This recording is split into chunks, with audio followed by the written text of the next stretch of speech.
Franchement, honnêtement, sincèrement, j'aime tout au Japon. Tout, absolument tout, sans exception. Bon, sauf peut-être l'interminable saison des pluies. Non, parce que ce qu'il faut savoir, c'est qu'ici, lors de la saison des pluies, il pleut quasiment tout le temps. Toutes les heures, toutes les minutes, toutes les secondes presque. Je vous jure, je n'invente rien. Et le problème, c'est que tu n'as que deux solutions. Soit avoir un magnifique kasa, un parapluie, que tout le monde a ici. Vous savez, c'est les transparents que tout le monde connaît. On les a vus dans les animés 1 milliard de fois. Ou alors un kawaii en tant que bon occidental. Le problème du kawaii et de la température à Tokyo, c'est qu'il fait tellement chaud, il fait tellement moite, il fait tellement humide. Quand tu portes un kawaii ne serait-ce que 10 secondes sous la pluie, tu es autant mouillé à l'extérieur qu'à l'intérieur. Et alors en ce moment c'est pire que tout parce que non seulement c'est la saison des pluies, mais en plus on a un énorme typhon qui gravite autour de Tokyo et qui va passer sur tout le Japon comme ça. Le Japon, lui, est frappé par un violent typhon, l'un des plus puissants de ces dernières années. Avec des vents jusqu'à 252 km/h. Des rues complètement désertes et des magasins fermés. Et les dégâts sont déjà importants. Les autorités japonaises mettent en garde la population. C'est l'une des tempêtes les plus violentes jamais observées. Et c'est évidemment le moment que j'ai choisi pour faire 30 minutes de déplacement pour aller couper ma luxuriante couronne de cheveux qui ornait ma tête il y a encore quelques jours. Mais pour expliquer pourquoi c'est important vraiment de braver la tempête pour aller me couper les cheveux dans une nouvelle ville, c'est parce que justement, il se passe quelque chose avec les coupes de cheveux.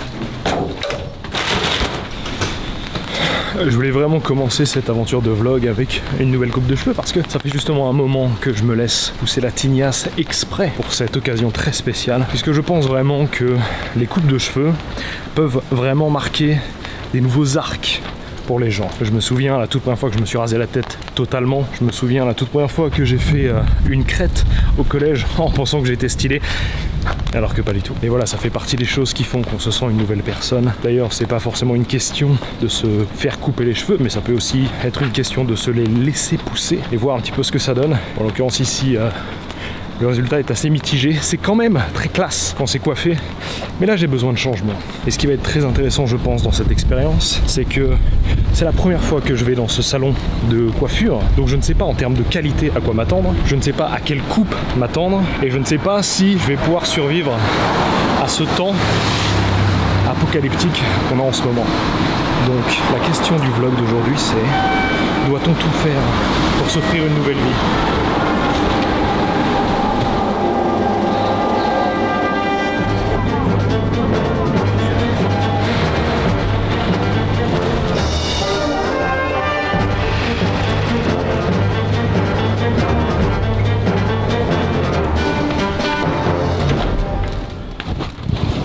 Ciao.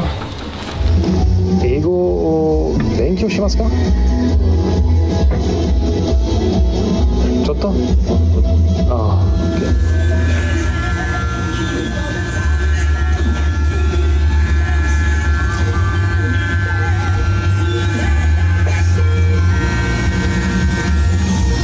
OK。大きな変化です。その方は良いです。その方？その方。その方。お名前は？はい。リュウタ。リュウタ。はい。どうぞよろしく。よろしくお願いします。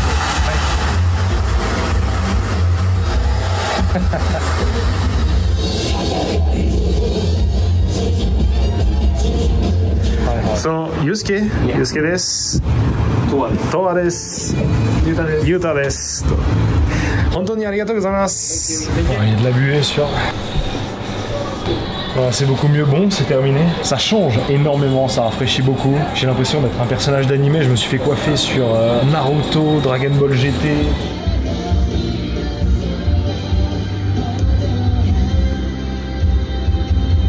Jojo, que des OST d'animés de fou, c'était incroyable. Pour un gamin qui a grandi avec les animés et qui passait ses mercredis après-midi à manger des ramen devant Naruto en se croyant japonais parce qu'il n'y avait rien d'autre à faire, Pour le coup, c'est vraiment un rêve de gosse.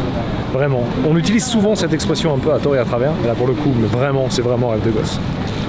C'est indescriptible.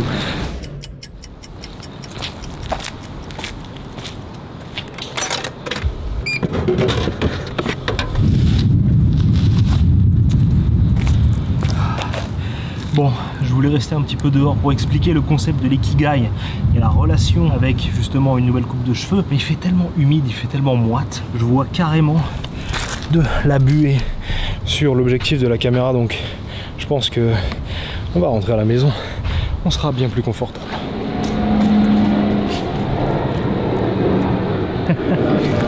Kawaii. Alors concrètement, le ikigai, qu'est-ce que c'est? En fait, le ikigai, c'est un principe philosophique japonais. Alors, les Japonais ne pensent pas à ça tout le temps, mais c'est quand même un principe philosophique japonais qui consiste très simplement, mais très concrètement, très profondément, à répondre à la question « Pourquoi ?» Qu'est-ce qui nous fait vivre? Qu'est-ce qui entretient la flamme de la vie? Mais vous savez quoi, puisqu'on est à l'ère de l'intelligence artificielle et qu'aujourd'hui on n'a plus besoin de réfléchir, on va demander à ChatGPT directement de nous expliquer ce qu'est le ikigai, comme si on avait 6 ans. Ikigai est un mot japonais qui aide à comprendre ce qui rend la vie heureuse et pleine de sens. Imagine que tu as un petit trésor caché à l'intérieur de toi, un trésor qui te fait te sentir vraiment bien et heureux. Ce trésor, c'est ton ikigai. Pour trouver ton ikigai, il faut penser à 4 choses. Ce que tu aimes faire, ce dans quoi tu es bon, ce dont le monde a besoin, ce qui peut te faire gagner un peu d'argent ou quelque chose de précieux. Quand ces 4 choses se rejoignent, tu trouves ton ikigai. Et ça te fait te lever heureux tous les matins avec l'envie de vivre et de faire ce que tu aimes. C'est comme si tu trouvais ta propre mission secrète qui te rend spécial. Pour tout ce qui est mission secrète, ceux qui me suivent depuis Twitch savent très bien que le 5 en connaît un rayon. Mais au-delà de ça, pour moi, c'est pas un truc à prendre au pied de la lettre. Par exemple, là, ça dit que ça permet de se lever tous les matins heureux comme ça, être au paroxysme du bonheur. Pour moi, c'est des conneries. Pour pouvoir être heureux, il faut connaître des moments de malheur, parce que par définition, c'est comme ça que ça marche, hein, l'échange équivalent, tout ça, Full Metal Alchemist, bref. Mais par contre, c'est très intéressant parce que ça donne un fil rouge à suivre. Et c'est exactement pour ça que je suis venu sur Tokyo, c'est parce que c'est la ville de toutes les villes que j'ai visitées qui m'a le plus touché vraiment dans mon fort intérieur. Ici, tout me parle, il y a plein de petits détails, il y a plein de choses à regarder, plein de choses à apprendre. La culture japonaise est absolument gigantesque déjà, mais en plus elle est fantastique, elle est très omoshiroi, intéressante. C'est aussi quelque chose qu'on voit très souvent sur internet avec un schéma un peu comme ça.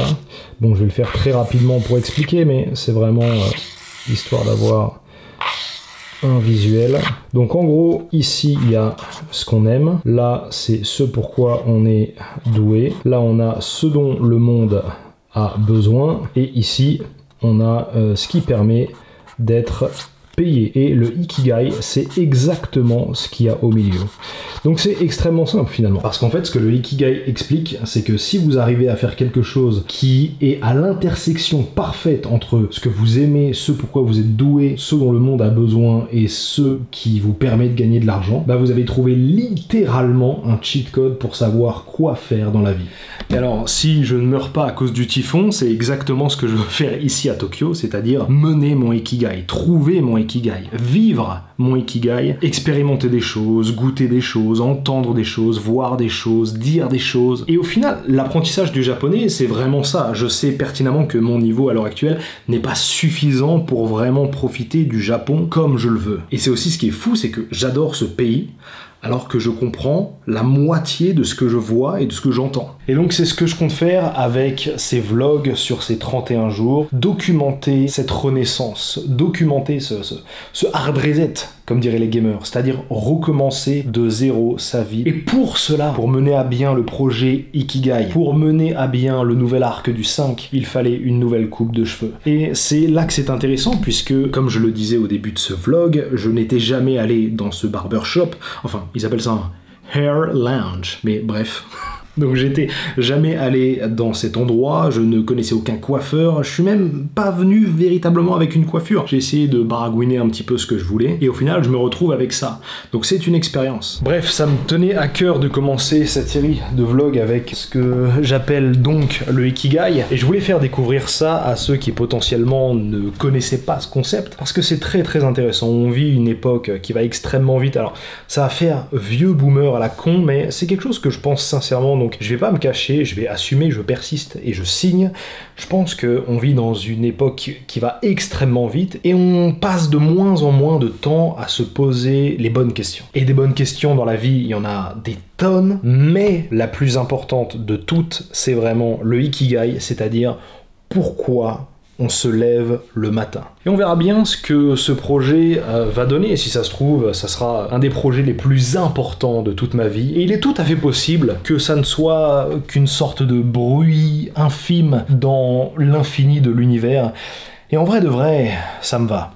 Et je suis vraiment persuadé que documenter une telle aventure, ça peut être très très intéressant. Pour venir ici, j'ai sacrifié énormément de choses, j'ai vendu quasiment tout ce que j'avais, j'ai dû annuler certains projets, j'ai dit au revoir à des proches, donc c'est vraiment quelque chose de déchirant, mais en même temps c'est très excitant, parce que c'est le début d'une nouvelle quête, d'un nouvel arc, d'une nouvelle aventure, d'une nouvelle odyssée, j'ai envie de dire. Alors je dis pas que ça va révolutionner YouTube, et pour être tout à fait franc, je m'en fous, c'est pas du tout l'objectif de ce truc-là, mais c'est vraiment documenter quelque chose de profondément sincère, authentique un peu.